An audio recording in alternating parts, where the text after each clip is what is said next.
the fraud triangle, right? So these are the three, what should I say, fundamental reasons why fraud, or why people commit fraud. So we're going to look at them, right? We're not justifying it at all, not justifying the fraud, but hey, this is what happens, right? So there's one of the let's look at the first section of the triangle. It's called perceived pressure. Let's look at perceived pressure, right? Case in point, someone is under financial someone is going through some financial challenges, and they decided to steal money from the company, right? Perceived pressure. It doesn't justify the doing, but that's one of the reasons behind fraudulent activity, right? Perceived pressure, right? You also have perceived opportunity. That might be the most common. If there's an opportunity, people will take advantage of that opportunity, right? To carry out fraudulent activities. So if there's a gap in the system is weak, low accountability, poor security, etc. Yeah. People will take advantage of that, right? Perceived opportunity is another area or reason behind fraudulent practices.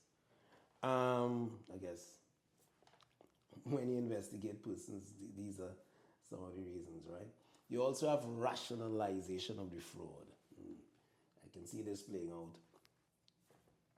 An example might be the following. John works at a warehouse, and one Friday afternoon, John took 2 boxes of latex gloves, right? When another employee told him about it, he said, "What's the issues? I mean, we have 4,000 in boxes in stock. I mean, who would know? It's only 2 boxes. It's just this time. I'm only doing it. I just need 2 boxes for this weekend, right? Come on, we have 4,000 in stock." See, rationalization of the fraud, right? And they may even say that, hey, this is only one time, Just this Friday, I'm taking 2 boxes. I'm not gonna do it again. Really? Yeah. All right. So rationalization of the fraud. That's another way of justifying the reasons behind fraudulent activity. Not saying that these reasons must give employees a free pass. Not at all. No way. Right. But I want to include something too. I'm not including it in the fraud triangle, but one of the reasons, and I'm not justifying fraud at all, but one of the reasons I've said time and time again, one of the reasons why fraudulent activity takes place is because systems don't work. Yes. And when systems don't work as it should, people will try to find other ways and means of getting things done, right? When I mean systems don't work, I mean they just don't work. Right? In some places, it's a whole breakdown of the system, right? It's bureaucracy at a different level, right? You cannot get it done.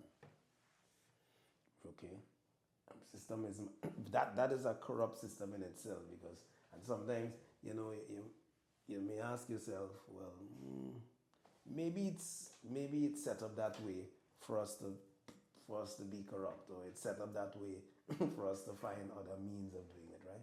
So that is something that the public might that's a perception the public may have. But anyway, I'm saying that that's another reason why fraud, another justification for it. when systems don't work. Poor systems, right? Poorly run systems, if you want to call it that, right? Hey, testing 1, 2, 3. Hey, take note, talking about the fraud triangle, right?